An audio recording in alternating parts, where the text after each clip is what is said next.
Prime time debate में आपका स्वागत है। बीजेपी का नया सदस्यता अभियान सोमवार से शुरू हो गया है।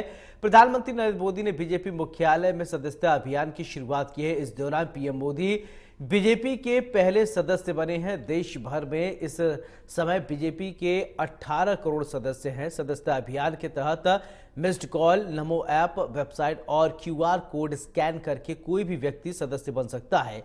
और राजस्थान में 3 सितंबर से बीजेपी सदस्यता अभियान शुरू कर रही है और बीजेपी का सदस्यता अभियान 30 सितंबर तक चलेगा। प्रदेश में इस समय बीजेपी के करीब 1.30 करोड़ सदस्य हैं। वहीं इस बार 1 करोड़ सदस्य बनाने का लक्ष्य राजस्थान को दिया गया है।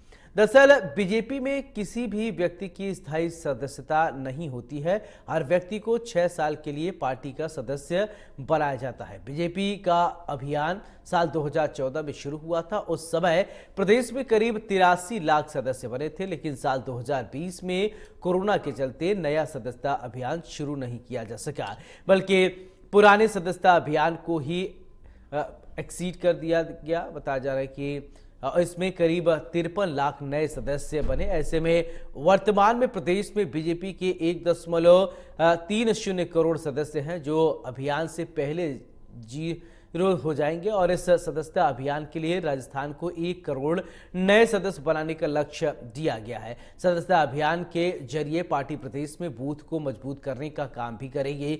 इस अभियान के तहत पार्टी ने हर बूथ पर 200 सदस्य बनाने का लक्ष्य रखा है। इसमें पार्टी कार्यकर्ता घर घर जाकर पार्टी से लोगों को जोड़ने का काम करेंगे। दरअसल लोकसभा चुनाव में बीजेपी प्रदेश में 25 में से 11 सीट हार गई थी। इस हार की बड़ी वजह कई बूथों पर पार्टी की कमजोर परफॉर्मेंस को भी माना जाता है। राजस्थान की 25 में से 4 सीटों के 31 बूथ पर बीजेपी को 0 वोट मिले थे। तभी तो ऐसे में ये सवाल निकलकर सामने आता है कि इस सदस्यता अभियान से जुड़ने वाले लोगों से क्या बीजेपी को अपने उपचुनाव में नए वोटर्स भी मिलेंगे, और अगर ऐसा है तो बीजेपी को इस उपचुनाव में कितना फायदा मिलने वाला है। वही कांग्रेस कैसे बीजेपी का मुकाबला करेगी। आज हमारे प्राइम टाइम डिबेट इसी मुद्दे पर केंद्रित है और चर्चा में हमारे साथ जयपुर से कुछ खास मेहमान जोड़ेंगे।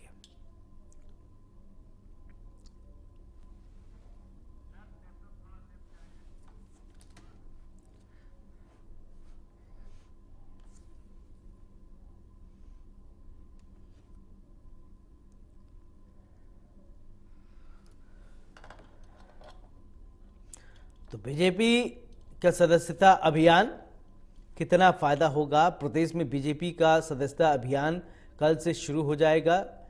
सीएम और बीजेपी प्रदेश अध्यक्ष करेंगे शुरुआत। 1 करोड़ नए मेंबर बनाने का लक्ष्य है। नई मेंबरशिप में कितने मजबूत होगी बीजेपी, ये बड़ा सवाल है। क्या नए मेंबर वोट में तब्दील हो पाएंगे और चुनाव में कितना फायदा मिलेगा, ये भी बड़ा सवाल है। कांग्रेस कैसे करेगी बीजेपी का मुकाबला। तो आज प्राइम टाइम डिबेट में हम इसी मुद्दे पर चर्चा करेंगे। बीजेपी का नया सदस्यता अभियान शुरू हो गया है।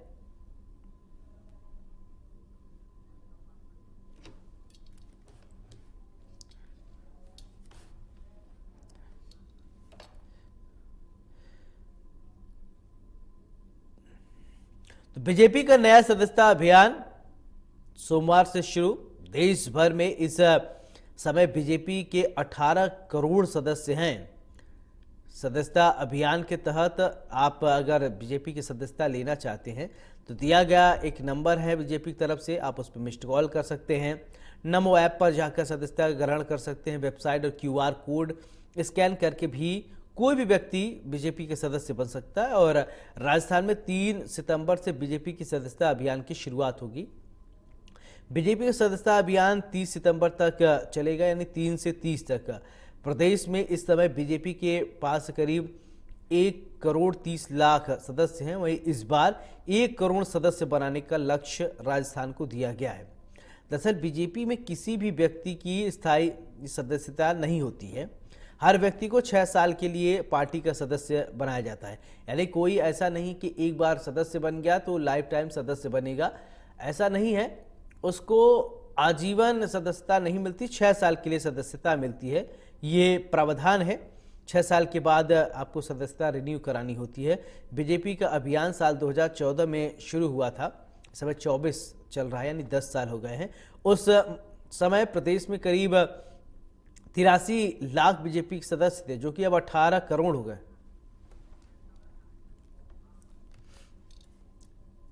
हमारे साथ दो खास मेहमान जुड़ रहे हैं। सबसे पहले परिचय, फिर इसके बाद चर्चा की शुरुआत करते हैं। राजकुमार मीणा हमारे साथ कांग्रेस के प्रवक्ता हैं, बहुत बहुत स्वागत है। डॉक्टर चेतन राजपुरोहित भाजपा प्रवक्ता हैं, बहुत बहुत स्वागत है। चर्चा की शुरुआत चेतन राजपुरोहित जी, मैं आपसे ही करना चाहता हूं कि आप लोग सदस्यता अभियान चला रहे हैं, इस सदस्यता अभियान से क्या फायदा होगा? क्या उपचुनाव में आपके जो ये सदस्य हैं वो वोट में तब्दील हो पाएंगे? सौरभ जी, सबसे पहले तो मैं कहना चाहता हूं, आज सभी कार्यकर्ताओं को बधाई देता हूं। माननीय प्रधानमंत्री जी ने आज सदस्यता ग्रहण की है और वहां से शुरुआत हुई आज भारत में सदस्यता अभियान की। कल राजस्थान के अंदर माननीय मुख्यमंत्री जी सदस्य बनेंगे, उसके बाद में राजस्थान में भी विधिवत रूप से ये शुरू हो जाएगा। अब जैसा कि आपने बताया, 3 प्रकार है, नमो ऐप है, मिस कॉल है और QR कोड है। जिसमें भी ठीक लगे कोई भी व्यक्ति राजस्थान का सदस्य बन सकता है और सदस्य बनने के बाद में पार्टी की नीति रीति कार्यक्रमों में विश्वास व्यक्त करता है, वही पार्टी का सदस्य होता है। उसके बाद में हम सक्रिय सदस्य भी बनाते हैं नेक्स्ट फेज के अंदर, सेकंड चरण के अंदर हम लोग, और सक्रिय सदस्य भी हमारी पार्टी का सदस्य होता है। अब आता हूं मूल बात पर, किसको सदस्य बनाएंगे? भारतीय जनता पार्टी समाज के हर वर्ग, क्योंकि हमने कहा है सर्वस्पर्शी। सर्वस्पर्शी का मतलब है हम समाज के हर वर्ग में जाएंगे, घर घर जाएंगे, गली गली जाएंगे, ढाणी ढाणी जाएंगे, खेत खेत जाएंगे, और समाज के लोगों को, चाहे वो किसी भी क्षेत्र का निवासी हो, चाहे युवा हो, चाहे महिला हो, चाहे किसी भी वर्ग का निवासी हो, हम सबको हमारी पार्टी का सदस्य बनाना चाहते हैं, ताकि पार्टी का विस्तार होता है। और पार्टी का जब विस्तार होता है तो पार्टी का संदेश, पार्टी की रीति नीति, पार्टी के कार्यक्रम, ये सारे जमीनी स्तर तक पहुंचाने में जो कार्यकर्ता मदद करता है, उसमें नए कार्यकर्ता और बनते हैं और वो भी उसमें शामिल हो जाते हैं उस ग्रुप में, और इस प्रकार से एक तंत्र विकसित होता जाता है। हम हमेशा टॉप से शुरू करके मेहनत हम बॉटम पर करते हैं। बॉटम पर मेहनत इसलिए करते हैं कि चाहे वो पहाड़ में हो, चाहे वो जंगल में हो, चाहे कहीं पर भी हो, जहां पर भी हमारा चुनाव आयोग का पोलिंग स्टेशन है, वहां पर, चाहे द्वीप में हो, इवन द्वीप में हो, हम लोग वहां हमारा सदस्य बनाएंगे। और हमने मिनिमम लक्ष्य रखा है हर बूथ पर 200 सदस्य बनाने का, जिसमें हम कामयाबी हुए। हम हमारी क्षमता, हमारे कार्यकर्ताओं की ताकत, हमारे प्रदेश का नेतृत्व और केंद्र का नेतृत्व, इन सब का मेल करके, और हमारा लक्ष्य भी हम बढ़ाते जाते हैं। और लक्ष्य जब कार्यकर्ता को देते हैं तो कार्यकर्ता जनता के बीच में जब जाता है तो क्या लेकर के जाता है? जनता के बीच में वो बताता है कि हमारी प्रदेश सरकार, हमारी केंद्र सरकार लोक कल्याणकारी कार्य आपके लिए, आपके वर्ग के लिए हमने ये काम किए हैं। और उन कामों पर जब कार्यकर्ता के बात की विश्वास करता है तब सदस्य बनता है। सदस्य बनने के लिए भी हमने जो फोरम डेवलप किया है उसमें कॉलम है सारे, वो कॉलम भरने की मेहनत जब कोई भी व्यक्ति करता है, भरने के बाद में उसके बाद जब OTP आता है, OTP को फीड करता है, तब आप देखिए वो कितनी मेहनत करके पार्टी का कार्यकर्ता बन रहा है। क्योंकि भारतीय जनता पार्टी में विश्वास करेगा वो भारतीय जनता पार्टी का कार्यकर्ता बनेगा। और मूल ताकत किसी भी संगठन की कार्यकर्ता है, रीढ़ की हड्डी कार्यकर्ता है।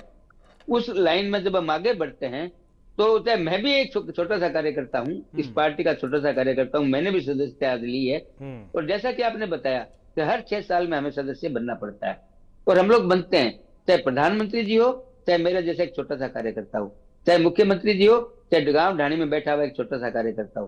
प्रोसीजर सबके लिए सेम, सबके लिए एक ही सिस्टम, सबके लिए एक ही वर्ग, और उन सब का निचोड़ निकालते हैं जब अपन, तो भारतीय जनता पार्टी का ये प्रयास रहता है कि समाज के हर वर्ग में हमारी उपस्थिति हो, समाज के हर क्षेत्र में हमारी उपस्थिति हो, चाहे वो व्यापारी हो, चाहे वो किसान हो, चाहे वो मजदूर हो, चाहे कोई भी हो, हम किसी को भी छोड़ना नहीं चाहते। इसीलिए हमने कहा सर्वव्यापी और सर्वस्पर्शी। ठीक है, दोनों बातों का राजकुमार मीणा जी, ठीक है सर, बाकी बात है। राजकुमार मीणा जी, बीजेपी सदस्यता अभियान चला रही है, कांग्रेस कैसे करेगी बीजेपी का मुकाबला?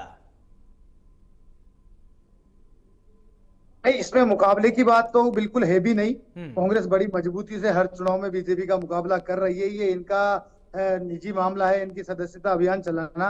ये सदस्यता अभियान किसी भी प्रकार चलाए, लेकिन मैं नहीं समझता कि ऐसे ऐसे अवसरों पर अभी इनको सदस्यता अभियान की जगह जनता के मुद्दों पर ध्यान देने की आवश्यकता थी। हम्म। देश में इतनी सारी बेरोजगारी है, उस पर बात चर्चा करने की इनको आवश्यकता थी। देश में महंगाई बढ़ी हुई है, महिला सुरक्षा हो रही है, विदेशी लोग हमारी पड़ोसी जो मुल्क है हमारी सीमाओं के अंदर घुसे पड़े हैं।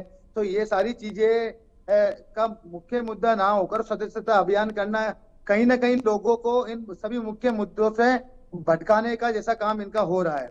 अभी इनकी सदस्यता अभियान एक ऐसा पहलू होता है, वो हर संगठन का होता है, लेकिन मैं नहीं समझता कि ये समय इनका सदस्यता अभियान करके और इन मुख्य मुद्दों से दूर जाने का है। जबकि इनको बात करना चाहिए था जनता के बीच में। अभी इन्होंने बोला कि हमारे कार्यकर्ता जनता के बीच में जाएंगे, उन्हें पार्टी की रीति नीति के बारे में बताएंगे, उनके जो जन कल्याणकारी योजनाएं इन्होंने चलाई उसके बारे में बताएंगे। क्या बताएंगे? 35 रुपए पेट्रोल डीजल करने का वादा करके जो सत्ता में आए वो भी 100 रुपए चल रहा है, ये बताएंगे। किसानों को अभी तक एमएसपी नहीं दी, अपने देश के किसानों को अपने देश के अंदर इन्होंने आतंकवादियों जैसा सलूक किया, उनपे गोलियां चलाई, उनपे लाठियां बरसाई, ये बताएंगे। आज का युवा बेरोजगारी के लिए सड़कों पे दर दर भटक रहा है। आत्महत्याएं, जो स्टूडेंट पढ़ रहे हैं उनको रोजगार नहीं मिल रहा है, वो आत्महत्याएं, डेली आत्महत्याएं की खबरें हमारी मीडिया चैनल में आती है। देश के अंदर 35 स्टूडेंट एवरेज बता रहा हूँ कि डेली आत्महत्या कर रहे हैं। तो ये चीजें, ये बताने की ये चीजें इनको करना चाहिए। इस देश की जो मुख्य समस्या से जूझ रहा है उस पर ध्यान ना देके वो सदस्यता अभियान की आड़ में अपनी कमियों के छुपाने का जो कार्य कर रहे हैं, ये बिल्कुल उसमें सफल होने वाले नहीं। इन्होंने अगर ये उपचुनाव की दृष्टि से कर रहे हैं तो मैं आपको बता दूं कि पहले तो 5 सीटें थी, अब 6 हो चुकी, ये 6 की 6 ही हारने वाले। अच्छा, ठीक है चेतन जी, अभी आपने सुना राजकुमार जी को, वो कह रहे हैं कि सदस्यता अभियान अपनी कमियों को छुपाने के लिए ये लोग कर रहे हैं। कैसे देखते हैं इस बयान को? बिल्कुल, मैं राजकुमार जी हमारे मित्र है, उनकी सारी मैं बात सुनी थी उनकी। उन्होंने आतंकवाद की भी बात की, उन्होंने लाठीचार्ज की भी बात की, उन्होंने आत्महत्या की भी बात की। जिस प्रकार से पेपर लीक हुए थे पिछले 5 साल में, तब आत्महत्याएं होती थी। जिस प्रकार के लाठी तंत्र की सरकार चली थी, चाहे वो वीरंगना हो, चाहे धरती के भगवान डॉक्टर हो, चाहे हमारे गुरुजन शिक्षक हो, जिस प्रकार से 5 साल इन्होंने लाठीचार्ज का काम किया, उस मुद्दे पे मैं नहीं जाना चाहता। आज सदस्यता की बात है। सदस्यता के लिए काम कौन करता है? सौरभ जी आप देखिए, इतना तो अंतर पता होना चाहिए कि सरकार अपना काम करती है, सदस्यता का काम सरकार नहीं करती है। सदस्यता का काम कार्यकर्ता करता है, पार्टी का, पार्टी के पदाधिकारी करते हैं, पार्टी का नेतृत्व करता है, पार्टी का केंद्रीय नेतृत्व करता है। और उन केंद्रीय नेतृत्व, प्रदेश नेतृत्व के मार्गदर्शन में हमारा संगठन जो मंडल पे है, जो शक्ति केंद्र पर है, जो वार्ड पर है, जो जिले में है, जो संभाग में, हम लोग एक सामूहिक रूप से एक काम करते हैं संगठन को मजबूत करने। आप पता है, अगर किसी भी संगठन में सदस्य अगर नहीं होती है, सदस्य अगर नहीं बनाए जाते हैं, तो आप मान के चलिए कि वो संगठन फेक सदस्यता पे आधारित है। वो सदस्य नहीं बनाते हैं। क्यों नहीं बनाते हैं? उनको अपनी मोनोपोली चलाने के लिए, किसी परिवार को खुश करने के लिए। उनका सिस्टम ही ऐसा ही है ना, उनकी गलती नहीं। हम लोग चूंकि एक लोकतंत्रवादी पार्टी है, हम जड़ से शुरू होते हैं। मैंने शुरू में भी आपको कहा था, हमारा जो वार्ड का जो 200 कार्यकर्ता बनेंगे, जो बूथ के जो 200 कार्यकर्ता बनेंगे, वार्ड के हमारे जो कार्यकर्ता बनेंगे, शक्ति केंद्र के हमारे कार्यकर्ता बनेंगे, मंडल के कार्यकर्ता बने, उनके लिए एक सतत प्रोसीजर है, सतत प्रक्रिया है। लोगों के बीच में जाना पड़ता है, मेहनत करनी पड़ती है। और इतना बड़ा एक पूरे भारत के अंदर एक साथ सदस्यता कराने के लिए आपको कार्यकर्ता चाहिए, आपको संगठन चाहिए, जो दूसरी पार्टियों के पास नहीं है। ऐसा मजबूत संगठन, ऐसे मजबूत कार्यकर्ता और ऐसा मजबूत प्रदेश नेतृत्व और केंद्रीय नेतृत्व, ये भारतीय जनता पार्टी में ही है कि हम सदस्य अभियान शुरू करते हैं और टाइम बाउंड करते हैं। सौरभ जी, हम लोग ऐसे नहीं करते कि 6 महीने चल रहा है, 4 महीने चल रहा है। हम लोग बिल्कुल टाइम लाइन दे करके निश्चित तारीख देते हैं। जैसे अभी आज की बात बताता हूँ, 1 तारीख से लेकर 30 सितंबर तक हमारा सदस्य अभियान चलेगा। उसी के अंदर हमारे को काम करना है, उसी के अंदर हमें सदस्य बनाने हैं, उसी के अंदर हमें डाटा भेजने हैं। वो डेटा कंपाइल प्रदेश पे होंगे, वो डेटा कंपाइल केंद्र पर होंगे। और 3 जो माध्यम है अलग अलग, उन तीनों माध्यमों का आप देखा होगा एआई का उपयोग करके, और सारे कॉलम भरने वाला व्यक्ति जो मेहनत करके अपने कॉलम भरेगा। ऐसा नहीं है कि आपने मिस कॉल किया आप सदस्य बन गए, ऐसा सौरभ जी कतई नहीं है। मिस कॉल करने के बाद में आपके पास लिंक आएगा। लिंक आने के बाद में आप उसमें कुछ सूचनाएं भरेंगे, आपके पास ओटीपी आएगा। ओटीपी आने के बाद में फिर आपसे और सूचनाएं मांगी जाएगी।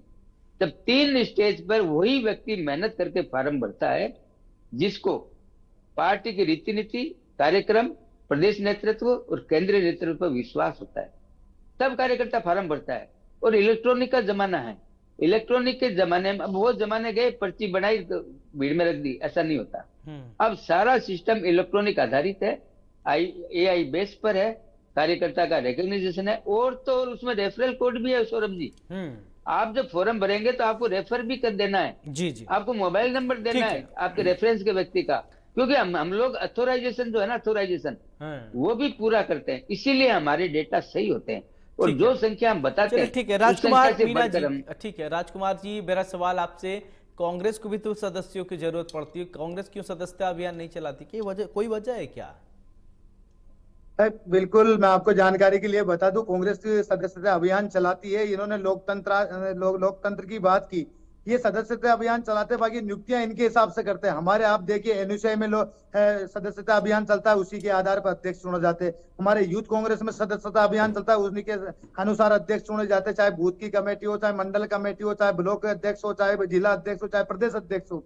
यहाँ तक कि हमारे कांग्रेस के अंदर सदस्यता अभियान होने के बाद राष्ट्रीय अध्यक्ष भी लोकतांत्रिक प्रक्रिया के तहत बिल्कुल वोटिंग के अनुसार चुने जाते हैं। इनकी तरह फर्जी डाटा हम देश के सामने डालते नहीं है। हमारे जो सदस्य बनते हैं वो वोट भी देते हैं। ये अभी इन्होंने बताया कि क्या है? और फर्जी डाटे का आप एक बात बताइए, इन्होंने बताया कि हमारा सदस्य 6 साल के लिए रहता है। पहले इनके 1,20,00,000 है राजस्थान के, इन्होंने सदस्य बता, बीच में अभी हमने लोकसभा चुनाव देखे कितना वोट प्रतिशत चेंज हुआ है। जो इनका पहले सदस्य बना होगा उसने दूसरा वोट दिया, दोबारा बनेगा नहीं, लेकिन पहले और अभी के जोड़ के फिर तरीके से बताएंगे। अगर आप सदस्यता अभियान चलो, पूरा जो पारदर्शिता किसे बोलते, पारदर्शिता आप कांग्रेस की देखिए, एक बूथ अध्यक्ष से लेकर राष्ट्रीय अध्यक्ष तक की भी वोटिंग होती है, वो भी सदस्यता अभियान चलाने के बाद पूरा क्लियर। ऐसा नहीं है कि हमने मिस कॉल दिलवा लिया, QR स्कैन करवा लिया और बाद में आंकड़े जारी कर दिए कि साहब हमारे 2 करोड़ हो गए, साहब हमारे 2.5 करोड़ हो गए। और उसके बाद रही पेपर लीक वाली बात, तो पेपर लीक 13 से 18 के बीच में भी 11 पर्चे लीक हुए थे कोई, और पूरे देश में 3 जगह तो कांग्रेस की सरकार है, पूरे देश में पेपर लीक हो रहे हैं। और रही भाजपा भजन लाल जी की सरकार, तो आते जिसका 10वीं का पर्चा ही लीक हो गया है, तो बोलने से पहले थोड़ा सा ये ध्यान रखना चाहिए। और दूसरी बात, सदस्यता अभियान पे हम आते हैं, तो कांग्रेस का सदस्यता अभियान होने के बाद उन सदस्यों को हम इतना हक अधिकार देते हैं कि आपका बूथ अध्यक्ष, आपका पंचायत अध्यक्ष, आपका मंडल अध्यक्ष, आपका ब्लॉक अध्यक्ष, आपका जिला अध्यक्ष, आपका प्रदेश अध्यक्ष, आप अपने मत से चुन सकते हो। जो आप नीचे से डेलीगेट चुन के भेज रहे हैं, ऊपर जाके वोटिंग करेंगे। हमारा ऐसा खोखला बिल्कुल भी नहीं होता है कि हमने मिस कॉल मारा और संख्या दर्शा दी कि साहब हमारे 2 करोड़ बन गए, साहब हमारे 3 करोड़ राजस्थान में बन गई। कांग्रेस की पारदर्शिता पूरी की पूरी साफ सुथरी है। चलिए ठीक है।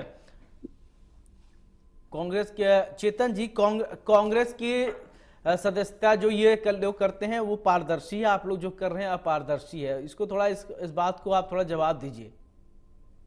कांग्रेस के बारे में मैं कुछ नहीं बोलूंगा, इनकी पार्टी का आंतरिक मामला है, ये चाहे जैसे करे, पर्ची पे करे चाहे कैसे, उसे हमें क्या लेना देना। इनको कांग्रेस पार्टी को जो ठीक लगता है वैसे अब अपना काम करती है।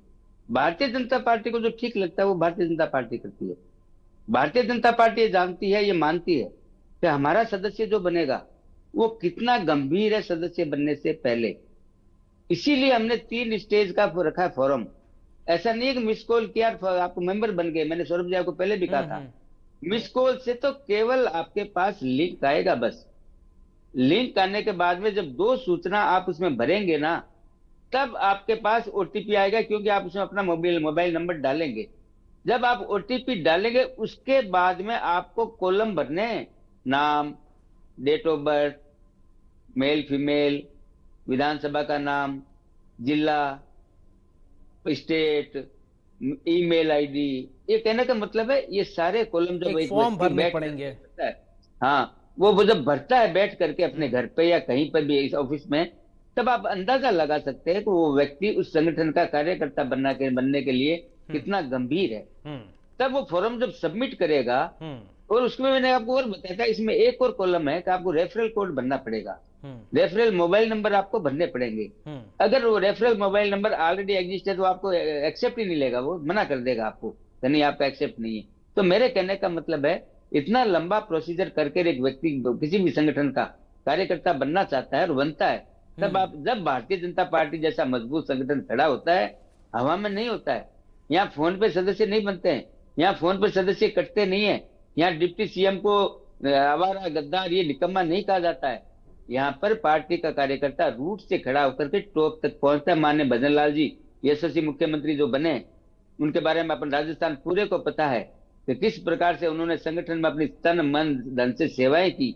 उन सेवाओं के बाद में वो विधायक बने, विधायक बनने के बाद में आज मुख्यमंत्री है। क्यों? भारतीय जनता पार्टी किसी परिवार आधारित पार्टी नहीं है, कार्यकर्ता आधारित पार्टी है जी। हमारे प्रधानमंत्री जी भी कहते हैं, मैं गर्व से कहता हूँ भारतीय जनता पार्टी का कार्यकर्ता हूँ। हमारे यशस्वी मुख्यमंत्री जी भी कहते हैं, मैं गर्व से कहता हूँ मैं सबसे पहले भारतीय जनता पार्टी का कार्यकर्ता हूँ, उसके बाद मैं मुख्यमंत्री हूँ। भारतीय जनता पार्टी का कार्यकर्ता बनने के लिए जो प्रोसीजर मैंने आपको बताया, इसके बाद में मैंने बताया ना, वार्ड, शक्ति केंद्र, मंडल, जिला, संभाग और प्रदेश, ये हमारा पूरा एक हिरार्की बना हुआ है। उस हिरार्की से चल करके मैंने आपको पहले भी बताया था, हम सेकंड चरण भी करते हैं सक्रिय सदस्य बनाने का। सक्रिय सदस्य भी हम बनाते हैं, ये हमारे प्राथमिक सदस्य है। ये प्राथमिक सदस्य का जब हमारा काम पूरा हो जाएगा, उसके बाद में हमारे सक्रिय सदस्य बनेंगे।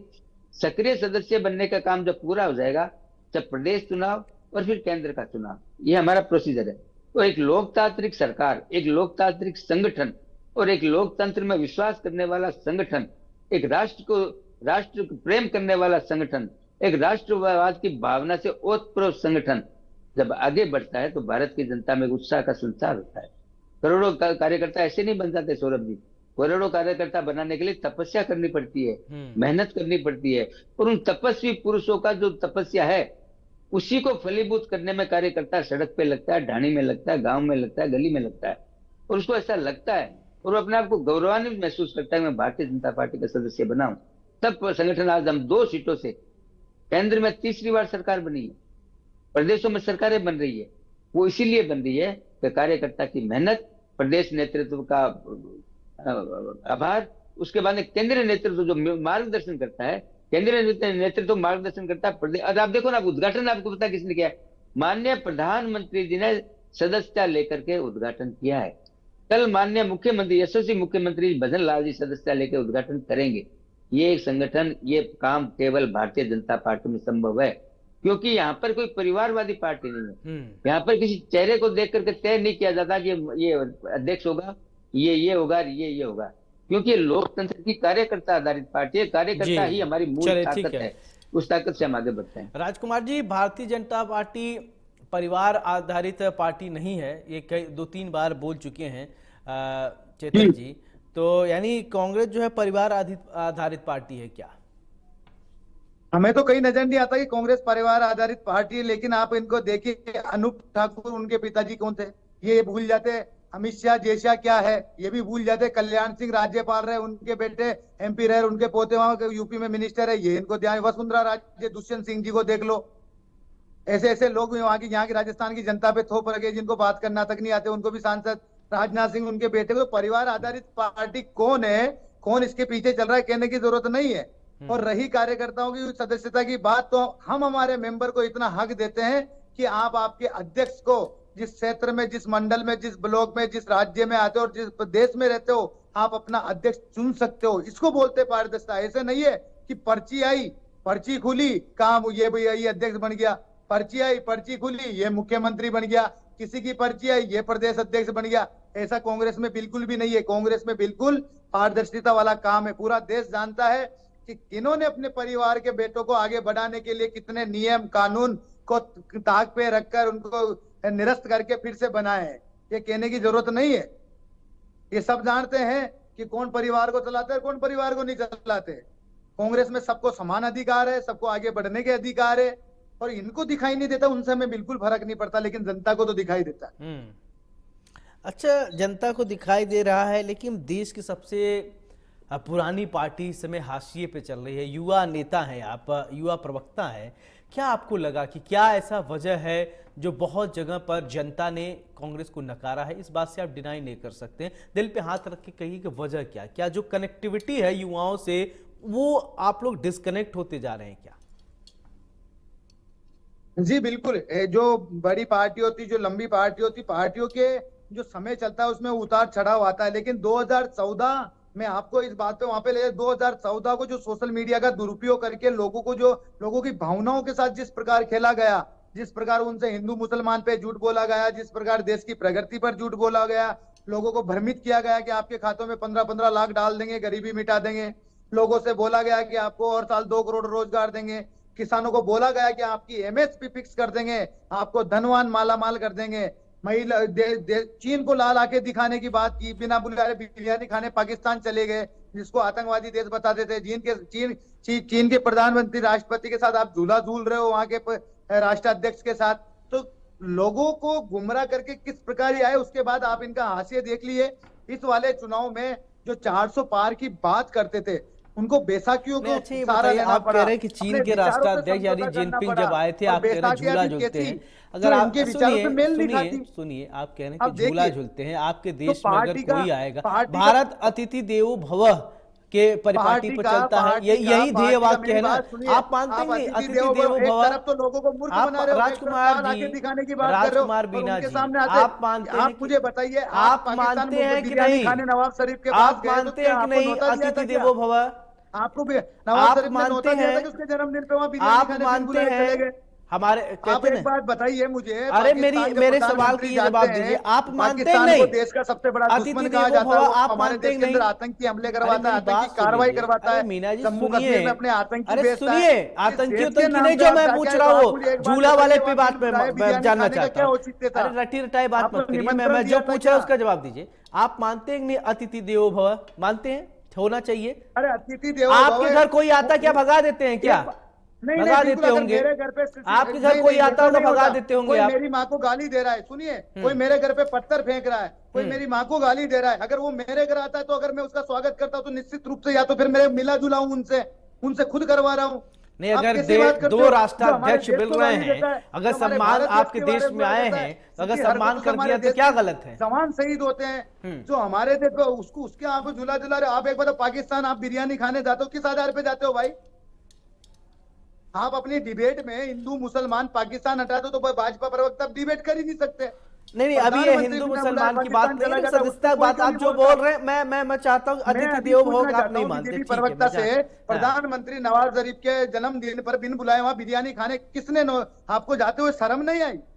जो जिस देश की हरकतों की वजह से इस देश का एक लाल शहीद होता है, जिसकी अर्थी घर पे आती है, आप वहां पे नेतागिरी करने जा रहे हो और फिर अतिथि देवो भव की बात कर रहे हो। अच्छा, तो ऐसे हम तो ऐसे है कि अनुच्छेद 370 अपने देश के कोई महान प्रधानमंत्री लगा के चले गए, आज तक झेलता रहा जम्मू कश्मीर अपने देश का होकर भी वहां पर अलग नियम, अलग संविधान, सब कुछ लगाना पड़ा। आप लोग का ही तो देन था, क्यों करके चले गए थे? 370 की बहुत अच्छी बात बोली आपने। 370 को कांग्रेस ने छोड़ा ही क्या था जो इनको हटाने में जोर आया? वहां 2 प्रधानमंत्री हुआ करते थे, किसने बदला? किसने बदला बताइए? वहां पे अलग कानून उसको संशोधन किसने किया? फारूक अब्दुल्ला का भी जेल में डाला है कांग्रेस ने, ऐसा नहीं है। और आपने 370 आर्टिकल हटा दिया तो देश को आप बताइए कि संविधान के अंदर से हट गया क्या? बताइए, एक कागज दिखा दीजिए देश को। वहां की पूरी व्यवस्था को चेंज किया कांग्रेस ने। आपने सिर्फ क्या किया? सिर्फ आपने उसमें यह परिवर्तन किया कि कोई भी देश का नागरिक वहां जाकर जमीन खरीद सकता है। और वहां जमीनें किसने खरीदी? आपके उद्योगपति मित्र अडानी ने। अडानी से बहुत दिक्कत है आप लोगों को, सबसे कोई ज्यादा बीजेपी दिक्कत कार्यकर्ता कांग्रेस को है, देश के अडानी बाहरी से ही नागरिक है। ने कोई वहां जमीन खरीदी क्या? अडानी से बहुत ज्यादा दिक्कत है, बिजनेसमैन भी अपने देश का बिजनेसमैन व्यापार नहीं कर सकता। चलिए ठीक है, चेतन जी आप जवाब दीजिए। अंदर काम किया तो लोकसभा चुनाव में आपको 2 कैंडिडेट भाजपा के भी नहीं मिलेंगे वहां चुनाव लड़ाने के लिए। चलिए ठीक है चेतन जी। सबसे पहले तो सौरभ जी, मैं चाइना के मुद्दे पर आता हूँ। वो पार्टी हमें ज्ञान दे रही है जिसका नेता रात को चाइना के राजदूत से मिलने जाता था जब डोकलाम प्रकरण चल रहा था। वो पार्टी हमें ज्ञान दे रही है जिसने चाइना में जाकर के इस पार्टी से, संगठन से एमओयू करने किया, वो हमें ज्ञान दे रहे हैं। दूसरी बात आता हूँ धारा 370 पे। धारा 370 के बारे में हमारे मित्र ने कहा कि वो तो हम पहले ही हटा चुके थे। अभी 4 दिन कमजोर कर पहले चुके इन्होंने थे। आपने नेशनल कम सुना है कॉन्फ्रेंस से महोदय, समझौता थोड़ा किया ध्यान है। से सुनिए। आप झूठ 4 दिन बोलोगे हम पहले सुन लेंगे, ऐसा इन्होंने, नहीं चलते थे। सुनिए आप सुनिए थोड़ा ध्यान सुनिए दीजिए सुनिए, पुरोहित जी, सुनने का थोड़ा हिम्मत रखिए, ढंग से सुनिए। सुनने की हमने हिम्मत बोला रखिए, हमने बीच में नहीं कमजोर बोलता कर हूँ, दी थी। बीच आपको में नहीं शायद ये बोलता हूँ। दोबारा चला लीजिए। नहीं बीच नहीं, में अब आप सौरभ जी सुनिए, बोलता आप जब नहीं हूँ बोल आपको रहे थे कहा वो है। सुन रहे थे, अब चलेगा आपको कि सुनना आप फिर पड़ेगा। झूठ बोलोगे और हम सुनेंगे? नहीं राजकुमार नहीं जी नहीं आपको नहीं सुनना नहीं। पड़ेगा।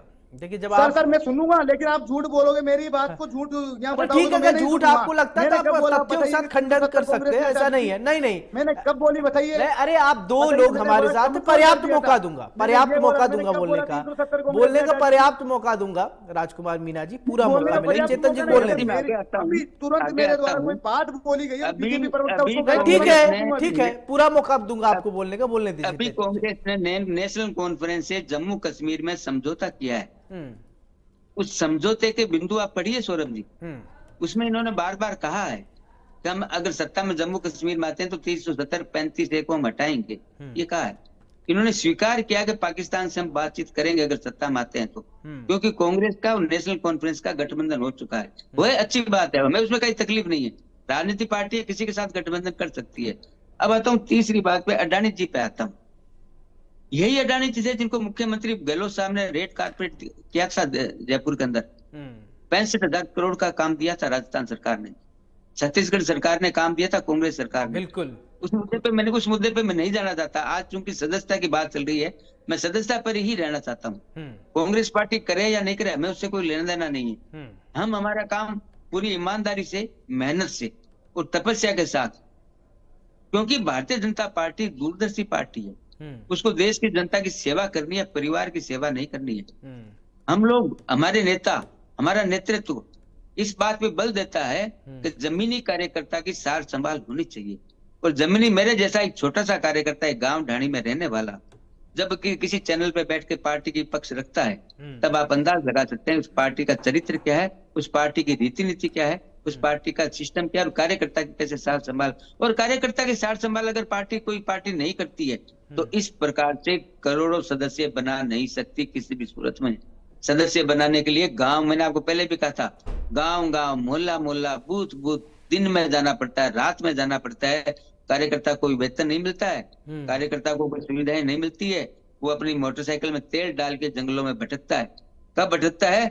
जब उसको लगता है जिस पार्टी में मैंने विश्वास किया है, जिस पार्टी की रीति नीति में मैंने विश्वास किया है, वो देश के लिए लड़ती है, देश के लिए काम करती है, गरीब के लिए काम करती है, किसान के लिए काम करती है, मजदूर के लिए काम करती है, महिला के लिए काम करती है, युवा के लिए काम करती है। और हमने करके दिखाया, चाहे हर घर नल योजना हो, चाहे प्रधानमंत्री आवास योजना हो, चाहे किसान सम्मान निधि हो, चाहे उज्ज्वला योजना हो, चाहे मृदा स्वास्थ्य कार्ड योजना हो, चाहे मुद्रा योजना हो, हमने सभी योजनाओं के माध्यम से जनता को जब लाभ देने का काम किया है। और तभी सरकारें रिपीट होती है सौरभ जी। सरकारें, एक समय था जब कांग्रेस की 405 सीटें आई थी, आपको याद होगा, राजीव गांधी जी के जमाने में नहीं मेंटेन रही, 2 फिगर में आ गए, 40 में आ गए। क्यों आ गए? इनका ये घमंड, इनका ये अहंकार जब बोलता है तो जनता गौर से सुनती है। तो जनता बड़ी जागरूक है, वो विश्लेषण करती है, वो देखती है कि ये जो बोल रहे हैं इसमें सच्चाई कितनी है और गपबाजी कितनी है। मैं सभी से कहता हूं, अपनी पार्टी का पक्ष रखना हर पार्टी का धर्म है। पार्टी, हमारी पार्टी सदस्य अभियान कर रही है, हम कर रहे हैं। कांग्रेस का अच्छा लगे तो करेगी, नहीं अच्छा लगे तो नहीं करे, हमें उससे कोई लेना देना नहीं है। हम हमारा सिंगल पॉइंट एजेंडा है कि जो टारगेट, जो लक्ष्य हमारे प्रदेश नेतृत्व ने और केंद्रीय नेतृत्व ने तय किया है, वो तो हमें पूरा करना ही करना है सौरभ जी। हमें उससे आगे बढ़ना है और आगे बढ़ने के लिए हम लोग मेहनत कर रहे हैं और हमारा काम कर रहे हैं। बिल्कुल। राजकुमार जी, देखिए, आपने कई सारे आरोप जरूर लगाए, लेकिन चेतन जी ने एक बार भी आप पर कोई आरोप नहीं लगाया। उन्होंने कहा कि देखिए, हमारा काम है, हम अपना कुनबा बढ़ा रहे हैं, कांग्रेस करे या ना करे ये कांग्रेस का अंदरूनी मामला है। आपने कई सारे आरोप लगा दिए, समय सही नहीं है, ये नहीं सही है, वो सही नहीं है, लेकिन आपको चिंता है। आपको नहीं लगता कि आप लोगों को भी मजबूत होना चाहिए? ठीक है, बिना आरोप लगाए इन सब बातों का, अगर, क्योंकि आप युवा हैं, आप युवा का भी दर्द समझते होंगे, देखते होंगे, बहुत सारे आपके इष्ट मित्र हैं, आपसे मिलते होंगे, तमाम बातें करते होंगे, तो जमीन पर क्या चल रहा है उसको थोड़ा धरातल पे कैसे उतारा जाए, धरातल पे बातें कैसी ले आई जाए? जी, ये इनका सदस्यता अभियान चला है, हमें उससे कोई लेना देना नहीं। हम हमारी पार्टी का सदस्यता अभियान कब हमें करना है, कब हमें इलेक्शन कराना है, हमारे सभी समय अवधि निश्चित होती है। दूसरी, आपने बोला है कि धरातल पे क्या बात होती है, अभी इन्होंने बोला है कि हमने देश की बहुत सेवा की है। अगर आपने देश की बहुत सेवा की तो आज भी देश के अंदर 80 करोड़ लोगों को मुफ्त राशन की आवश्यकता क्यों पड़ रही है भाई? 125 हंगर इंडेक्स भूखमरी में हमारा देश 125 देशों में से 111वें नंबर पे। भूखमरी में हमसे बढ़िया कंडीशन श्रीलंका, पाकिस्तान, बांग्लादेश की है। ये तो मैं मेरी तरफ से नहीं बोल रहा हूँ, आंकड़े हैं ना, ये तो सर्वे के आंकड़े सामने आए ना। आप बोलते हो हमने महिला सुरक्षा के लिए अच्छा काम किया, हाथरस सबने देखा है, लखीमपुर सबने देखा है, शाहजहानपुर सबने देखा है, उन्नाव उत्तराखंड हमने देखा है, IIT BHU आपके संगठन के सोशल मीडिया के पदाधिकारी उसमें आता है। इस देश की खिलाड़ी बेटियों के साथ आप लोगों ने क्या किया, पूरे देश ने देखा है।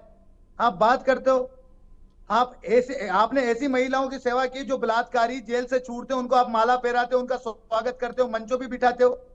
86 रेप केस प्रतिदिन इस देश के अंदर रजिस्टर्ड हो रहे हैं, और उनमें से ये देखिए कि बहुत सारे तो लोग लज्जा की वजह से दर्ज ही नहीं कराते। आप बात कर रहे हो कि हमने किसानों का उत्थान किया, कितना उत्थान किया हमने? अभी अभी देखा है किसानों को कितनी गोलियां पड़ी है, इस देश अपने ही देश के अंदर किसानों को गोलियां खानी पड़ रही है, उनके साथ कैसा बर्बरता से व्यवहार किया जा रहा है, लाठियां खानी पड़ रही, जेलों में जा रहे हैं। तो क्या आपने उद्धार किया इस देश का, कितना किया, वो सबने देखा है। रही युवाओं की बात, तो जो अभी आपने लेटेस्ट जो लोकसभा के आंकड़े, जो रिजल्ट सीट निकली है, जो इनके पास सीटें आई है, जो बड़ी छाती चोरी करके कहते थे कि हमें संविधान बदलना है, 400 सीटें चाहिए, ये चाहिए, तो जो रिजल्ट आपने देखे, जो 400 बात की बात कर रहे थे, वो बहुमत में भी नहीं आए। नहीं, इन्होंने कब कहा था संविधान बदलना है? देश का मिजाज, इस देश के युवाओं का मिजाज, इस देश के लोगों का मिजाज किस तरह बदल रहा है, राजकुमार मीणा जी, कभी कहा था क्या संविधान बदलने की? 400 लाना चाहते थे, लेकिन कभी संविधान नहीं बदलने की बात कही थी। मुझे याद है प्रधानमंत्री खुद आकर बयान दिए थे, वो कहे थे कि बाबा साहब भी आ जाएंगे तो संविधान को नहीं बदला जा सकता है। इनके सांसद प्रत्याशियों ने स्पष्ट बोला है, ज्योति मिर्धा ने स्पष्ट बोला है। राजस्थान में मैं नाम बता दूं, आप नेट पे सर्च करके देख लीजिए, मैं मेरी तरफ से कुछ नहीं बोल रहा, आपको नाम तक बता रहा हूं, किस कैंडिडेट ने किस सभा में बोला, ये जगह तक बता रहा हूं। मैं तो नहीं कह रहा हूं ना, हमने तो सुना है, देश की प्रदेश की जनता ने तो सुना है ना। अच्छा, ज्योति मिर्धा को आपने सुना, लेकिन प्रधानमंत्री को नहीं सुना। उन्होंने कहा कि संविधान नहीं बदला जाएगा, बाबा साहब भी आ जाए तो संविधान नहीं बदला जाएगा। शायद ये स्टेटमेंट नहीं अच्छा लगा होगा, ये नहीं सुने होंगे। चर्चाएं हो गई, इनके प्रत्याशियों ने 17 जगह ये बातें बोल दी, जो प्रधानमंत्री को बचाव में आना पड़ा। ये प्रधानमंत्री को बचाव करना पड़ा, इनको अपने स्टेटमेंट से यू टर्न लेना पड़ा। मैं तो नाम बता रहा हूं किसने बोला है, खुले मंच से बोला है। मैं भी तो नाम ही बता रहा हूं कि प्रधानमंत्री ने भी इसका खंडन किया था। प्रधानमंत्री जी ने बचाव किया है, अपने प्रत्याशियों का बचाव किया है। जब इनके कैंडिडेट खुले में बोल रहे हैं, सभाओं में बोल रहे हैं, जनसभाओं में बोल रहे हैं, हजारों लोगों के बीच में बोल रहे हैं। चेतन जी, अब आप बताइए, देखिए अभी आप सदस्यता से अभियान से थोड़ा निकल कर आइए, इसका आरोप जरूर, जो आरोप है उसका जवाब दीजिए, क्योंकि अभी आज का जो मुद्दा है उससे लेना देना नहीं है, लेकिन हाँ, आरोप आप पर लगे तो आपको जवाब देना चाहिए, क्योंकि खंडन तो प्रधानमंत्री जी ने कर दिया था, मैंने भी सुना था स्टेटमेंट। ज्योति मिर्धा जी का नाम ये ले रहे हैं। सबसे पहले मुफ्त राशन की बात की हमारे मित्र ने। बड़ा दर्द होता है कांग्रेस को, गरीब को जब कोई मदद करता है, गरीब को जब कोई मुफ्त राशन मिलता है, गरीबी मिटाने आए थे, क्योंकि इन लोगों को बड़े बड़े लोगों को देने की आदत है। इन लोगों को बड़े बड़े लोगों की मदद करने की आदत है, गरीब का सहन नहीं होता है इसे, इसलिए मुफ्त की इन्होंने मुफ्त राशन की बात की, मुफ्त राशन की चिंता इन्होंने की। तो मैं जरूर मानता हूँ, तो नाम के अलावा भी और देश में अगले 5 साल तक मुफ्त राशन हम और देंगे। दूसरी बात, इन्होंने अभी महिला सुरक्षा की नाम गिनाए, हाथरस के गिनाए, लेकिन हमारे कांग्रेस के मित्र ने बंगाल का नाम नहीं लिया। बंगाल में जिसमें इतना बड़ा एक महिला डॉक्टर की रेप करके हत्या होगी, नहीं बोला। क्यों नहीं बोला? अगर मैं टीएमसी वाले से डिबेट करूंगा ना, तो बंगाल का सबसे पहले लूंगा। अगर मैं टीएमसी वाले से कभी डिबेट किया तो बंगाल का सबसे पहले नाम लूंगा। मैं भाजपा वाले प्रवक्ता से डिबेट कर रहा हूँ, तो भाजपा शासित वाली बात कर रहा हूँ। सुनने की क्षमता बैठ गया तो सबसे पहले इसी मुद्दे से मेरी बात चालू करूंगा। जब आप सुनने की क्षमता उसी को होती है। आरोप लगा देना, एक टेबल कुछ पार जो होता है उसके पास बताना लिमिटेड होता है, लेकिन टेबल किस पार जो होता है कुछ भी बोलता है। अभी आप टेबल कुछ पार है तो आप कुछ भी पूछिए, लेकिन उनके पास एक लिमिटेशन होता है बताने का, तो थोड़ा धैर्य रखिए। सौरभ जी, मेरी बात को खत्म करता हूँ। सौरभ जी, हम हारते हैं, हम लोकसभा में 11 सीटें हारे हैं, कभी मना नहीं करते।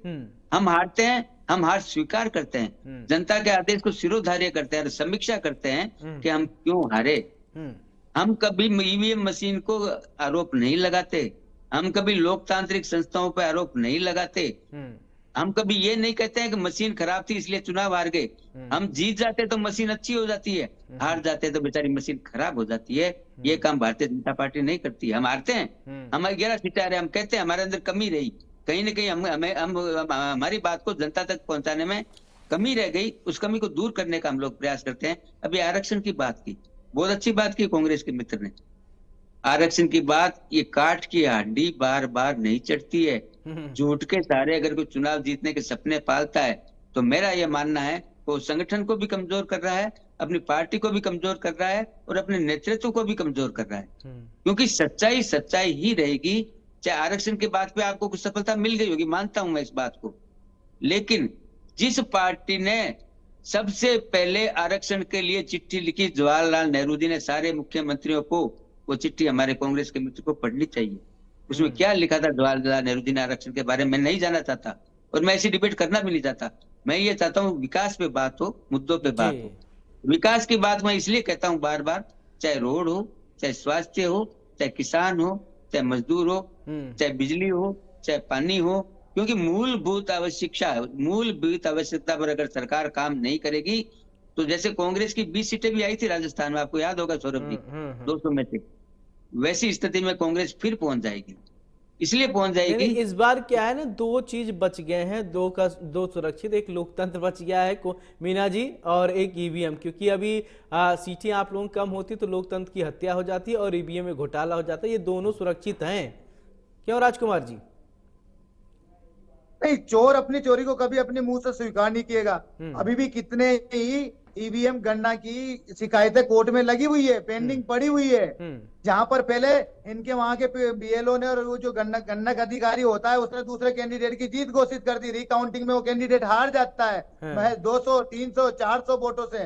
तो ऐसी तो बहुत सारी अभी पड़ी मुझे है। याद है कि शायद ईवीएम को लेकर बहुत सवाल उठाए तो चुनाव आयोग ने एक डेमो के लिए, एक बात ध्यान रखना चाहिए कि भाजपा के भारतीय जनता पार्टी के 26 विधायकों ने चिट्ठी लिखी थी जिसमें ओम बिरला वगैरह सब शामिल थे कि यहाँ पे आरक्षण खत्म कर देना चाहिए। वो भी देख लीजिएगा, थोड़ी जनता ने वो आरक्षण कहने की जरूरत नहीं है किसने आरक्षण चलाया, किसने आरक्षण खत्म करने की साजिश रची है। जो आप ईवीएम वाली बात कौन सी सरकार है सुनिए, जिन्होंने आरक्षण में जो उनकी आयु सीमा की वृद्धि खत्म कर दी? कौन सी सरकार है जो फीस माफी होती थी उसको खत्म कर दी? कौन सी सरकार है जिन्होंने पदोन्नतियां खत्म कर दी? ये जनता सब जानती है, कहने की जरूरत नहीं है।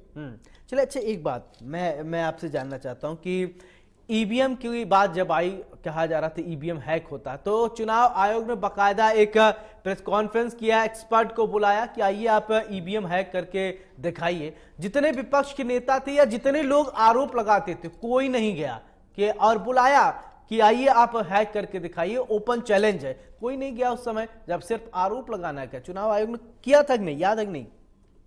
तब क्यों नहीं गए? नहीं, चुनाव आयोग ने कभी भी ये ओपन नहीं बोला कि ये ईवीएम मशीन सामने रखिए आप आइए। चुनाव आयोग का सब इतना स्टेटमेंट था कि चुनाव शांतिपूर्वक हो गए, अब ईवीएम थक गई है, अब इस पे आरोप लगेंगे, फिर निकलेगी, फिर चुनाव होगा। उससे पहले भी कितने ही लोगों ने, आपको दिल्ली की विधानसभा के अंदर बता दो, आप सांसद ने क्लियर विधानसभा के अंदर ईवीएम मशीन ले जाके बटन दबा के दिखाया जब चुनाव आयोग सो रहा था। क्या तब क्यों नहीं बोला चुनाव आयोग? चलिए ठीक है, दबाए गए कितने ही चलिए लोगों ने, ये तो बातें हैं और ये गोल गोल घूमती रहेंगी। चलिए हम चाहेंगे फाइनल कमेंट, ठीक है, सदस्यता अभियान को लेकर चेतन जी आपका फाइनल कमेंट चाहूंगा। ठीक है राजकुमार जी, तो बातें हैं, इधर की बातें उधर होती दुनिया का एलन मस्क ने खुद ने बोला है कि ये एक ब्लैक बॉक्स है। जिस बंदे की कंपनियां अंतरिक्ष में सैटेलाइट भेज दिए, जो रॉकेट भेजती है, उसने खुद ने मस्क को कहिए कि अभी वो अपना एक पढ़ा लिखा एक बड़ी कंपनी का आदमी कह रहा है, उसके बाद अभी ठीक है, अब वो अलग की बात। मैं सदस्य अभियान पर ही आता हूँ। हम इसी बात पे लगे हुए हैं। हमारे कोई भी व्यक्ति सदस्य ग्रहण करना चाहता है तो मिस कॉल करें, नमो ऐप पर जाएं और उसके अलावा क्यूआर कोड स्कैन करके भी संपर्क करें। और किसी के पास अगर एंड्रॉइड फोन नहीं है तो भी कोई दिक्कत परेशानी नहीं है, अपने रेगुलर फोन से भी वो सदस्य बन सकता है। और भारतीय जनता पार्टी का ये लक्ष्य है समाज के हर अंतिम लाइन, अंतिम छोर पे खड़े व्यक्ति को हमें संपर्क करना है और हमें उसको राहत प्रदानी है। दीनदयाल जी का अंत्योदय मिशन हमें सफल बनाना है। इस देश के गरीबों का उत्थान करना है, इस देश के किसान की सेवा करनी है, इस देश के युवाओं को रोजगार देना है, इस देश के नागरिकों को बेहतर शिक्षा, बेहतर चिकित्सा, बेहतर सुविधाएं, उसको स्वच्छ पानी मिले घर के अंदर, महिलाएं खुले में शौच में नहीं जाए। शिक्षा और योग, ये सब बातें अच्छी बातें बता रहे हैं, तो आप हंस रहे हैं राजकुमार मीणा जी, इसमें हंसने की क्या बात थी? क्यों, बिल्कुल आप महिला सुरक्षा की बात करो, आप मणिपुर में चुप हो जाते हो, हंसू नहीं तो क्या करूं? इतने मैंने नाम गिनाए, आपने क्या, आपने युवाओं को रोजगार की बात की, कितने रोजगार आपने दे दिए बता दीजिए। आपने किसानों की बात कर रहे हो, आपके देश में, अरे मैं हंसू नहीं तो रोजगार का मुद्दा रामू राम राय का जो ठीक है, ये कॉमेडी शो नहीं है, डिबेट शो है, थोड़ा गंभीरता से बैठना पड़ता है। बहुत बहुत शुक्रिया। कॉमेडी शो नहीं है, ये डिबेट शो है, गंभीरता से बैठना पड़ता है। ठीक है राजकुमार मीणा जी, बहुत बहुत शुक्रिया। चेतन जी, बहुत बहुत शुक्रिया आपका। तो बीजेपी अपना सदस्यता अभियान चला रही है, अपने कुनबे को बढ़ा रही है, टारगेट रखा गया है, हर सदस्य को 100 सदस्य बनाने की जरूरत है। प्राइम टाइम डिबेट में मेरे साथ फिलहाल इतना ही।